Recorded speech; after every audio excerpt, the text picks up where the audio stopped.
ইতিহাসে সিপাহী বিদ্রোহ আমরা সবাই পড়েছি, আপনারাও নিশ্চয়ই পড়েছেন।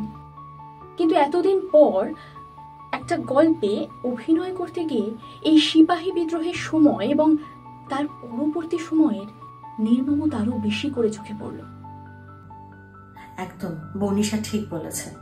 সিপাহী বিদ্রোহ, যেটা আমাদের ভারতবর্ষের স্বাধীনতা আন্দোলনের ইতিহাসের প্রথম বিদ্রোহ হিসেবে ধরা হয়, সেটা যে প্রেক্ষিতে তৈরি হয়েছিল, সেই নির্মম অত্যাচারের গল্প ইতিহাস কিছু লিখে রেখেছে, কিন্তু অনেক কিছুই, অনেক সাধারণ মানুষের দুঃখ দুর্দশার কথা ইতিহাসে লেখা হয় না।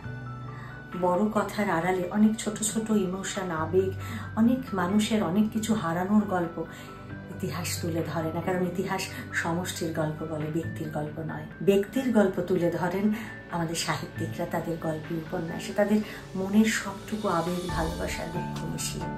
তেমনই একটা গল্প সিপাহী বিদ্রোহের পর।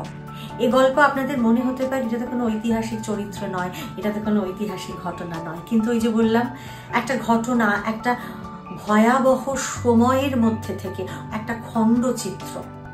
দীনেন্দ্র কুমার রায়ের সিপাহী বিদ্রোহের পর শুধু একটাই অনুরোধ, এইটা কিন্তু কোনো ঐতিহাসিক গল্প নয়, সেটা মাথায় নিয়ে শুনবেন প্লিজ।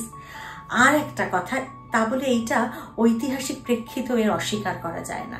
যে ঘটনা ইতিহাসে আছে বড়, তার যে ভেতরের ছোট ছোট যে প্রবাহ, যে অনেক ঘটনার প্রভাব, সেগুলোই একটা মানুষের জীবনের একটা খণ্ডচিত্রের মধ্য দিয়ে আসলে অনেক ব্যক্তির কথা বলেছেন দীনেন্দ্র কুমার রায় সিপাহী বিদ্রোহের পর গল্পটাতে।